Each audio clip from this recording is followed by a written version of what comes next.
I have experienced burnout before, and it definitely got me to a place where I didn't like my career and my roles and everything. And Sure. I don't like that. I love what I do every day, and I want to get to that place. And I think now I feel a sense of responsibility because I have other people that I'm responsible to, that I lead, that I need to model that for them if I'm expecting that of them.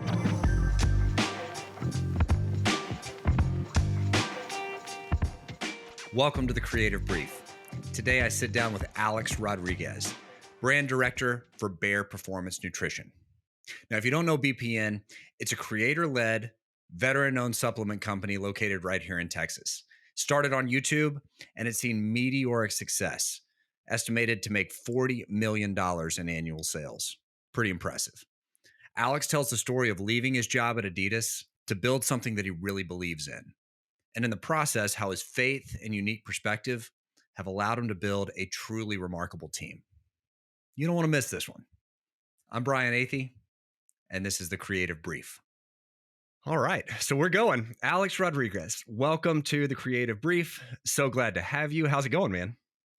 Brian, thank you so much for asking me to be on your podcast. It means a lot. It's super humbling, and don't take it for granted. I'm doing great. It's chilly in Texas, which cannot be said of all times, and I love cold weather. So you got the Letterman jacket on.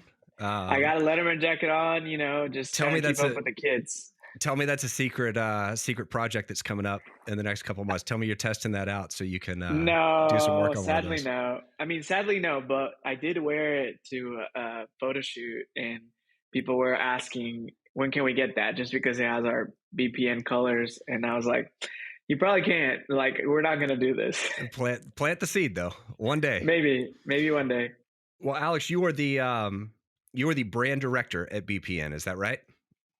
That is my title on paper. Yes. Okay, brand director at Bare Performance Nutrition. Tell me a little bit about what the brand director position is there. Yeah, so I think over the years, I mean, at this point, I'm going on almost 3 years being there. Oh wow, it kind of that flew. That flew. It did fly by. I feel like it takes on a lot of different meanings and different seasons and kind of sprints. But if I were to boil it down, I think if you look on Google or anything like that, the brand director definition is probably not going to be what I do. But for me, the way I see it and the way that I operate is I am guarding the way our brand looks, feels, is experienced by the masses, whether it's online, social media, our website, and in between. So that looks a lot of different ways, being involved in photo shoots and campaigns, or overseeing creative ads, creative assets, and all different channels. So it just depends. Involved in R&D process of some products, of how they look when people get it, how they look on shelf now that we're in retail. So there's a lot of in-betweens that I'm involved in. Yeah, it seems like no small task because, I mean, just as an outside observer, BPN is an incredibly brand-driven company. Founded sort of, the founder built his YouTube channel and his YouTube presence and a lot of momentum there. And now this brand is full spectrum. It's everything from packaging and apparel and marketing campaigns. And I mean, it seems like you're doing a little bit of everything. How are you able to juggle that full spectrum of stuff? Because I mean, when you say you're 3 years in, you're really just a couple years into your career beyond that, right?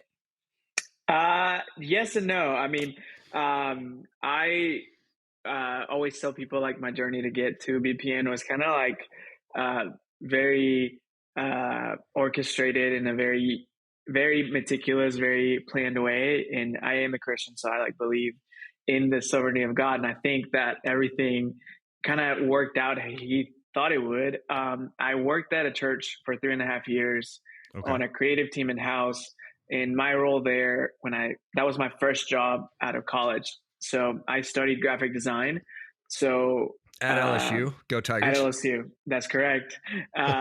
We only go Tigers here. But I didn't have any experience on anything. And for me, that those 3.5 years were very formative of like creative direction and like art direction, and working at a church was really trying at times because it's such a fast paced environment. There's not a lot of metrics. There's not a lot of like, feedback from consumers. It's very like, sometimes you just have to guess if you're doing a good job. So after that, I left that after 3.5 years to go work for Adidas, which I worked there for a year. And Mhm. then when I was at Adidas is when I got approached about the opportunity at BPN and came to BPN. So I think at the core of it all, like what I'm passionate about is creativity and how we use creativity to drive progress and results. And I think that's why I don't say like, oh, I'm just a graphic designer, but I'm also not just a creative director. I feel like I can sit in a meeting and talk strategy and like to no end, like ideas and things. So I think that's why this has been a really sweet spot for me, because I'm not just doing one thing every day. I'm just kind of flowing from here to there. And you could see it, like you said, different, almost different industries that in other cases, like an agency, are kind of siloed. But for me, it's like I can one day be working on packaging, and the next day we're working on a campaign and a photo shoot. The next day we're doing apparel. The next day we're, revamping the website or whatever else, doing an event Right, in right. person. So I think for me, it's kept my love for um, just creative and creativity and creatives in general, just like being able to free flow between all this like different, I don't know, disciplines really. It's not the same thing every day, right? So I think I heard you say you feel like you put your reps in when you were working at the church because it was just so fast paced, and were you one of just a few or maybe the only graphic designer there? When I started for like a year, it was only two of us. And then our creative team as a whole, we had an in-house creative team. That the church was pretty big in town. It had 6 campuses. So we had like a pretty substantial like workload. So then we started to build our creative team. And when I came in, the team was like 4 or 5 people. When I left, there was like 13 people on the Oh team. wow. And at that point, I had been like kind of promoted to be more of like creative director, art director role, and then I was managing other designers. So that was kind of where I first got a little taste of like being in leadership and like making decisions and I gotcha. empowering other people to do it. And that's why I say I feel like that was for me like the most formative time of my career, because there was not a lot of, it was a lot of pioneering in many ways. And I think that's something that I love, and I realize now after 7 8 years in the industry, of like what really interests me is like pioneering and like building something that no one else like has built before, or there's very little clues to how to do it, because there's a lot of freedom in that, though Yeah. there is a lot of like uncertainty, and there's a lot of hard times and hard decisions you have to make. But I like that versus like turnkey things like, oh, we're making ads, oh, we're making like, you know billboards, and there's nothing wrong with that. I feel like I've met so many of my friends in college that are in the same field, that enjoy going to work every day and working on paid ads all day, and Right. production design, and they love it. And I'm like, I could not do that. I want to do the different things every day. Yeah, that makes sense. I mean, I'm the same way, and the same way you said, I appreciate folks that can um, sort of settle into a rhythm. Hmm. But I've always felt there's like a sort of like a stagnation that happens when you're doing the same thing every day, and the ideas are not always fresh, or you're not always inspired to break some rules and do different things. And I think that's what's so unique about watching the BPM brand evolve. I'm trying to pinpoint what that mark would have been when you got there, but I remember distinctly there was like this values campaign, or maybe like a yeah, I think it was values or like what we stand for, like the Bear Standard stuff that came out a couple years Yeah. ago. So And I remember, that was like right when I started, because that was actually a freelance work that I did for them while I okay, was at Adidas. And one of my buddies from LSU that works here still with us, he was already here working for Nick, and he had reached out to me, and he was like, "Hey, we really need some design help for this project." So I jumped on and like kind of created the like whole branding for that. And then when that was said and done, that's when Nick was like, "Hey, like, do you want to come work for us?" Dude, unbelievable. You said like I remember that distinctly because as a follower of the brand, I was scrolling through the account one day and that campaign hit me. It was like this one of the swipe throughs, one of the Yeah, one the of the carousels. carousel images Uh-huh. on Instagram, and I was like, oh, that's a step up. Like that's way different than what they usually post, and things have just like gone from there. I think that you've had your hands in a ton from like defining what the brand actually is, and now looking at some of the stuff that's come out even over the last year, and the Black Friday campaign. It's evolved to be so much more like um, hand done, tactile, uh, it's like this really cool stuff. I remember you guys launched you launched the gels just a couple of weeks back, and it looks like you were Yeah. like using like sriracha and stuff to make the assets for that campaign. Yeah, I mean, now obviously our whole team. I'm really thankful for everybody that we work with because everybody's just so creative.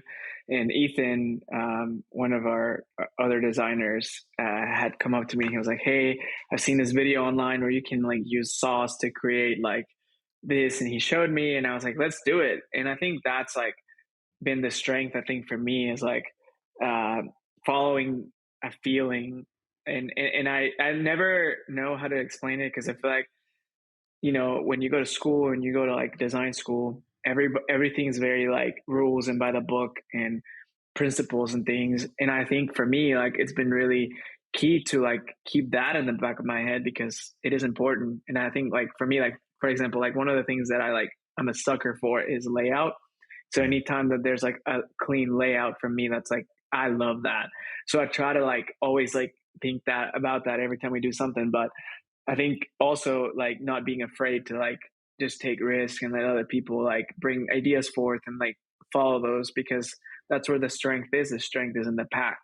And yeah, I might be like the one that's like making a decision, but like at the end of the day, like we all win together. And I think that's like the spirit and the mindset at BPN. And it's always been like that. And I mean, whenever I came on, I was the only designer. Now we have three. So when I came on, Nick, I remember one of the first things he did, like when the first week that I was here, he like brought me, there was like a team meeting and I had my first team meeting and everybody was there. There was like probably 15 people at that point in the whole company. And he said in front of everybody, like, nothing gets published or designed until A-Rod says that it's good. He has all Mm. the authority to say yes or no. And to me, like, obviously when you're in a church environment, there's always this conversation about honor and like kind of honoring people in public and empowering people. And I really was like, well, you made this, you created this brand and you're honoring me in this way. You don't even know me. I've done a couple of things for you, but you're like trusting me in this level. So I've always have kept that in my mind. Anything we do is like, I'm not doing it to please him in the sense of like please man. I do want him to be happy with it, but I think he honored me first. So anything that I'm doing now, it's like I want to honor your trust for me, and and that you would just let me do whatever I want with your brand is a huge like just insane like thing that anybody would be like, why would you do that? Why would you let this person you never met? But he was so willing to do that, and to this day, like I can't tell you a single time that Nick's been like controlling or telling me like, don't do that, don't do that. Like I feel like because of that environment, I'm more like, hey, what do you think about this? And I want to involve him in the process because I want him to like it. But Mhm. it's always been very reassuring because he's like so hands off, like do whatever you want. I trust you. So Oh, I love that. Well, props to him. That's awesome. I feel like, because so much of the ground floor of the brand was built around him and his content, that it would be a tough baton to pick up, or at least one, it would be a tough one to hand over to somebody. and it's Um, daunting. It's daunting to I think about it all the time just because you want to do right by someone like the brand BPN is as much Nick as it is a separate brand. I think that's like the conversation we have internally is like Nick is our avatar. Like Right. he is the ideal avatar consumer, He's the but he personification of but the he's brand that you guys are yeah, building, he's right? a person, he's a person, he's a brand, the brand. So you want to do right by that. And I think I always, anytime we create anything, a campaign, I will say that I think we create it and we think it subconsciously, like we're creating it for Nick. Because if he Okay. likes it, then we know our consumer is going to like it. And the type of consumer that we're trying to acquire is going to like it. So I think that's always been a double-edged sword. You know, it's hard to think about it in that sense. It kind of limits you in a sense, but it also is very freeing because we know Nick and I know Yeah. Nick and I know what he likes. Well, you've got your target persona like, one call or text away, right? Like he's like the Yeah. perfect barometer. Yeah, I like I'll every week during the week I'll send him a screenshot of something. I'm like, "What do you think of this?" And then he's like, "I love that. Let's do more of that." Or, "What do you think of this?" "Oh, I'm not." I'll get that feedback, and then I'll able to kind of lead our team and my team in that way. It's been very helpful. Well, you said you came in and then the team kind of built uh sort of at your direct, like who are you looking for to join the team and how is it built out so far? You said you have two other designers or three other designers, did you say? Yeah. So when I came on, uh, Trey, which is my friend that I knew from LSU, he was already there, and there was already three other people there in our creative team. So I was, I think, the fifth member, and then we hired another video editor. Okay. But at every point, Nick was our boss because he has always been very involved, and we always say like he was the first creative of the brand, so like we trust that he Okay. can make the decisions that he needs to make. Now it has evolved now where like me and Trey are kind of partners and we lead our team together. Um, Trey is more so like analytical, like more like strategic. I'm more like, hey, I don't care what we're saying. I just want it to look good. I Um, gotcha.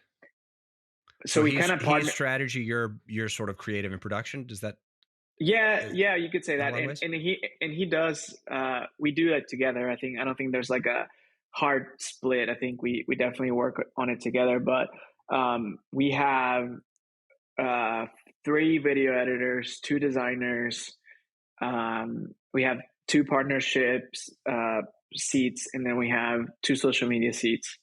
So partnerships dealing with athletes, dealing with influencers. Um, Gotcha. and we have our video team obviously creating for our brand, and then we have our social media team. But up to this past year, everything that was like marketing related, like when it came down to like performance marketing, buying ads and all that, was handled by our team. Now we split our creative team and our marketing team, so we have a separate marketing team now that has like 5 people in it, and that has helped us a lot to not be thinking about numbers as much and just like focus on like how the brand looks, how it's perceived. Obviously, we work together with them, but we Right. don't have to like worry about like numbers as much. So that's been like a real help. I bet so. So as you get into one of these big campaigns, like you guys just came off of Black Friday. When does the planning for that start? And how do you sort of like rise to the occasion for something that's that big? Just so the audience knows, like BPN has one sale a year, right? Like one big sale a year for Black Friday. We actually kind of broke our own kind of track record. We did a sale during July 4th because Oh, that's that's right. been like kind of a new thing that brands have been doing like a 4th of July sale. So we did that this year. It was the first time we've ever done it, so it was pretty successful. So we're going to keep doing it. Okay. But Black Friday is kind of like always been historically like the biggest sale that we do. We are not positioning our brand as a sales brand. I know there's like different strategies, different things that people are like doing in different brands. We never want to be the on sale brand. We want to be Right. like premium brand. We're not going to just always put things on sale or accustom our customers to expect that from us, because we know we believe in the product and we know you're getting like a really good product. So that's why we've always done one sale a year. Yeah. Well, what was it like preparing for that? I mean, when did you guys sit down for the first Um, meeting this year? uh, we started meeting about this probably around August, but Mhm. truly like before that, like we had already ordered all our apparel like maybe around May, June, just Okay. because things take forever to like get made, and we were really like kind of leaning in more and like doing a lot more custom like work. We were not just printing on blanks. We were like going and like the fits and everything. So it took a lot longer for that. But as far as the campaign goes, it was around August. I mean, for us, the July 4th sale kind of helped us kind of gauge like a reaction of like the creative and how it was received in the past. I feel like we've gone way too like creative and been like making this big concept. And during the 4th of July sale, we just like everything's on sale. Like we literally just communicated that, and it was very clear and it was good. So we were like, we are not gonna, complicate it. So a lot of the meetings and a lot of everything was like very like we already knew what to do. So we were just okay, we're just gonna do it again for another sale. But there was a lot more of like a lift of all the different things that need to be made in order for the sales. So like every channel, like social media and like YouTube, and then like paid advertisement, and then we're doing print stuff, and we're doing like new products that are going to be launched during the sale, and then we have our apparel. We have to do a photo shoot. So there's like all these dependencies across so many people. So we would meet once a week about just Black Friday since August, probably. And, And then after, as time went on, we kind of ramped up a lot more, like maybe twice a week. and this is all while you're also coordinating new product drops because you've done Yeah, the Go Gels and the Go Bar while yeah. you're coordinating the. I feel like there have been at least one or two big races, if not a couple. There have been several races that Nick's run in the Yeah, last couple. I mean, we did we obviously supporting any type of event that Nick does, but then this year we went really heavy into events, so like going to other cities and running meetups called athletic clubs, and like that takes a lot of work. From like we're designing T-shirts specific for every city, and then we're going and showing up, and we're there for 3 days, and then we're doing expos for marathons, and we were at the four major marathons this year. So we were at Chicago, New York, and then we're going to be at the California International Marathon this weekend. So it's like all those things, like just over time, like it's like an insane amount of work, Are and you? there's so many people involved in it. That's right. So you're making stuff, but you're also sort of like overseeing brand standards and quality as well, right?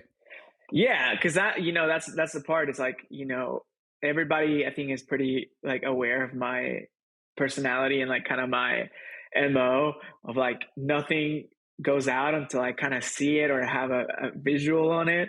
And I have two other guys now in my team that are designing, so I obviously trust them immensely. So if they made it, I'm like okay, whatever. But just still like having a pulse on like how things are received. And for me as a creative, like the way that I feel like I win is if I'm creating a common thread on everything we're making. Because for me is I want to create that sense of like anytime you see our stuff, it feels like we made it. Like I don't want it to be surprising in a sense of did BPN make this? Is this BPN? Like I want it to instantly you see it as like, oh, that's BPN. Like Right. BPN made that. So kind of it's important for me that anytime we do something, we build upon what we did the day before, the month before, the year before, in one way or another. So Yeah, I feel like there's a real through line to all the work, but that's not to say that there's not a ton of variety and diversification in it. Like you mentioned the athletic club apparel. I mean, that's the kind of stuff that I mean, you don't even have to be a fan of the brand to think all that stuff is awesome. Like I feel like you guys can take a left turn on so many of the things that you do. Uh and I've always thought, as an outside observer that very interesting how you guys are able to keep that common thread through everything that you design, but it's so eclectic. Like it's got, there's so many sort of like levels on the equalizer, right? Like it feels like some of it feels throwback and some of it feels, you know, really contemporary, and some of it feels like it pushes the norm for what an athletic brand's supposed to be, and some of it feels, you know, I feel like there's just such a spectrum of stuff that you guys do. And, you know, I wonder how you stay creative and stay coming up with all those ideas when, um, you know, you could just stick to black and red and gold and like just do the same old BPN thing that every other athletic brand does, you know? Yeah, I mean, I think that for me, I and this is gonna sound like weird and negative, but it's not. I don't. I have convinced myself that I'm not selling supplements.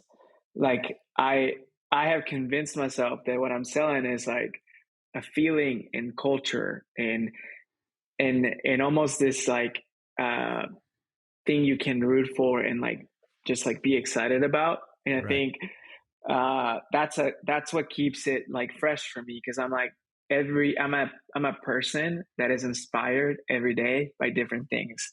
Mm. And I want to bring that into my work so that I'm excited about it and it doesn't get repetitive and boring for me.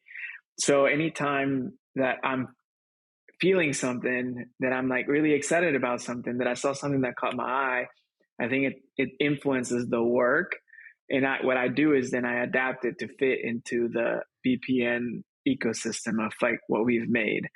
And a lot of that practically looks very like, okay, I saw this one thing that I really like, or people are reacting really well to this music or this album or this thing. How can we take this idea and bring it into us and what we like? And I think that's been very like exercise that I love to do every time. Is like, okay, what are people like loving right now? What are people like excited about right now?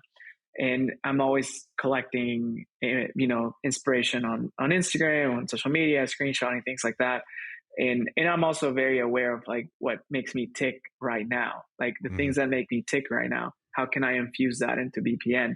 And I think that's been the fun part of it. Because I mean, when we Yeah. do those charts, like it's just like, what are we feeling right now? And I'm like, oh yeah, like we should make it look like the Bulls, and then like make it like graffiti style, and like make it have a red color. And then whatever comes out of that is gonna feel like us, but it's gonna feel like it came from somewhere else. Like you said, it came from this left side. And the Yeah. next time we'll do something else. Like we just did um, the Go Gel stuff. Like all of that was just very like, hey, I wanted to feel like it was like in a science experiment, but it was like futuristic, and I wanted people to like be in front of the LED wall, and I wanted to look very like different than what we've done in the past. And that's what we came up with as a team. And same for Prickly Pear. We did Prickly Pear earlier this year. I was like, no one expects us to like be in a studio and build out a whole set that looks like a desert. And we'll put a weight bench and we'll do a little like fake cactuses, and it's gonna just look like a desert, but we'll be in a studio. And it's okay. People see the lights, people see the cables roller. I don't care, because I want to create that like question in people's mind, like, why did they do this? What Right.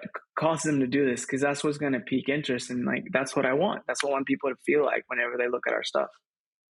Man, that's so interesting. It really is cool too that you mentioned that it is so story driven rather than, you know, brand guidelines driven. Rather than, you know, you're just following the fonts and the colors and the standard practice. You guys are really rooted in these like core themes of the brand, right? I mean, there's the Hmm. go one more, but there's also, you guys launched a big campaign this year that was prove yourself right. Yeah. And you know, getting to adopt those mantras and be champions of those stories is something that people can buy into. I feel like so much more than, you know, just a powder or a gel or a supplement that you take. There's something bigger there, and I think you guys have done that so well. How does the story that you talked about stay like universal amongst the whole team, because you're a lot bigger now, right? you mentioned earlier that you started with just a few people on the team, and now I know you guys have blown up in terms of your hiring over the last year. Like, how do those stories stay rooted in the brand? Yeah, I mean, I think that at the core, go on more is always going to be our kind of our mission and like what we're constantly bringing forward into the forefront of everybody all the time. I think whenever we do a yearly campaign is when which we are going to do next year. But when we do a yearly campaign effort is kind of like we say go on more is up here, then anything else is like supporting go on more. Right. So we are trying to build depth behind go on more. So it's just not like this phrase that you could say. Is that like story brand driven or EOS driven? Like, what is y'all's methodology for maintaining all that We've planning? done both of them, and Have I you? mean Okay. All we right. kind of operate a little bit under EOS, and that has it's been so helpful and really great. I mean, when we clipped a certain number of people, we had to start doing EOS just to keep accountability and visibility to all the things and the things we wanted to accomplish, right? But I think as far as like the storytelling side of things, I think that just is basically very, very intentional and constant vision from Nick. I mean, I think it all just comes from him because he's always communicating vision. And I think that many leaders kind of get disconnected from their teams. They just like kind of write it on a wall and then they disappear. And Nick is not like that. Like Nick is going to constantly be communicating like what his vision is. And we have our ears kind of ready to listen. And when we feel like there's something that kind of moves the needle a certain way because he said it, then we are going to follow that. And we're going to go and tell whatever story that is. And that was kind of what it was for Prove Yourself Right. I mean, from the get-go, it was something that he said. And he was, I think around that time, he was training for the Buffalo Marathon. And he was just talking about how, which was at the end of last year, and he was talking about how this is like not to prove anyone else wrong, it was to prove himself right. And when we heard it, we were like, that's our campaign for next year. Like, we need to lean into that because this is building on go on more. Nick's always going to talk about go on more. Yeah. But right now in his mind, like he wants to communicate this message en masse to people. How can we build a campaign around this? And that's kind of how it came about. So it comes from leadership, but it's not like a process of like, oh, like let's sit down, let's identify the mission, let's like break it down into action points. It's more so like a feeling of like, this feels very meaty. We can like feed a lot of people with this, and we can like spin it, change it, do all the things we need to. And obviously we do have like a sit down meeting and think about like all the channels that we have to reach, because when we have that, it's like that's not going to do anything for us. How does this apply to events? How does this apply to social media? How does this apply to everything? Sorry. But like when we came up with that, like instantly we were like, okay, well, let's encourage people to sign up for something hard next year. And that would be like their moment to prove themselves right, and not to do it for anybody else, but for themselves. How can we encourage people to do that? Oh, let's put a print piece in every order starting January 1st. That way people have a poster that they can write their goal in, and we'll like put a copy call out saying, hey, write your goal down, make it clear, like commit to it, put it on a wall, and do this year. And so many people, send us like DMs and tags on photos of like their poster that they received at the beginning of this year, that they did their goal, that they did their thing. So it's been really cool to see it kind of come to pass. But people are excited. Our team is excited when Nick's excited about it, because I think that's like what tells us like where the ship is going in a sense. It sounds like it happens very organically too. Like, like these things sort of like manifest, and suddenly you've just got all the fuel that you need to run with something, right? Like exactly. We had a different plan for next year's campaign that was really good. And me and Trey had already started talking about messaging and like what we're going to say. And we were actually I already pitched it to Nick and he liked it. But then like the following week, he did a podcast and he said something that Nick felt like was really important for the brand. He said, this is who we are. Like, this is important to me. And then instantly me and Trey was like, this is what it should be. So then we like ditched our previous plan and we changed it. And now we're like kind of rolling with that. And we're excited about it because Nick's excited about it. But it Yeah. didn't happen in like a meeting. We didn't set a meeting. And I feel like we're definitely holding everything very loosely for the sake of creativity, and also like the best idea wins. That's like always something that Nick's always said. It's like the best idea always wins. It doesn't have to be his. And I think we all definitely believe that and like live by that. So I think as a designer, as a brand director, like I feel like it's my duty to like hold everything very loosely. I mean, I'm definitely a stickler for certain things. Like, we never show our main logo BPN and like other colors than white or black. But like aside from that, I'm like, let's just do everything. Like I don't really care. Like use all the fonts. So it's a balance. And there has to be structure, but there also has to be room to grow and move. I love that, man. You guys crush it. I wonder, like, with everything that's going on and the pace and the fluidity of everything, like, I see you posting your runs and stuff like that. I heard you talk about your faith. Like, what keeps you far away from burnout and grounded, and what's the routine that you keep that, like, keeps you from being on that computer all day, every day? Yeah, definitely. I think that as time goes on and as time has gone on, as I'm 31 now, um, I've realized that not everything is death or life, and not everything is worth dying on every hill. So I think that has helped me a lot in my career, just to like, hey, this can wait till tomorrow. Like it's fine. I Yeah. think practically, um, I have experienced burnout before, and it definitely got me to a place where I like didn't like my career and my roles and everything. And Sure.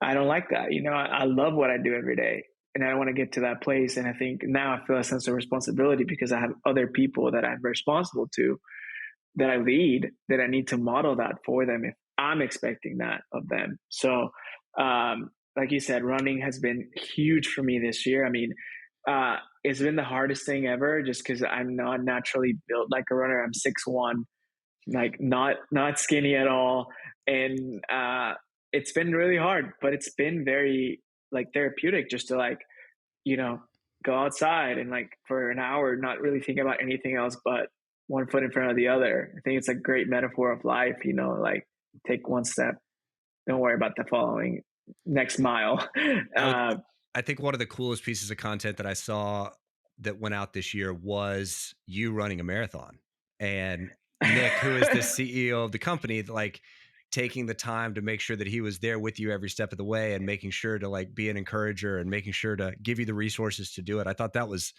really cool, just in terms of it, like the kind of job you want to have and like the kind of boss you want to have. That seemed really legit. Nick is literally one of the best people I've ever met. In general, like the most generous, the most caring for people, and just who he is as a person that has never been different since I met him to now.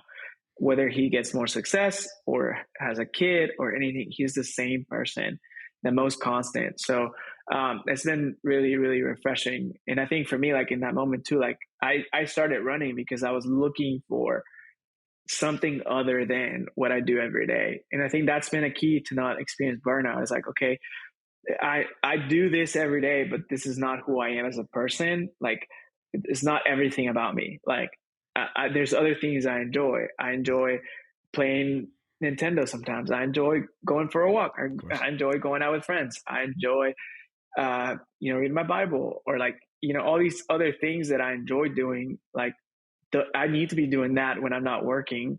And I think that's like practically what I do to not go to burnout. But I think like at a mental level, I think realizing that it's not that serious. It's like a lesson that I think I've had to learn the hard way. It's like, this is not life or death. Very few things are life or death. You do not need to be doing this right now. You can do this tomorrow.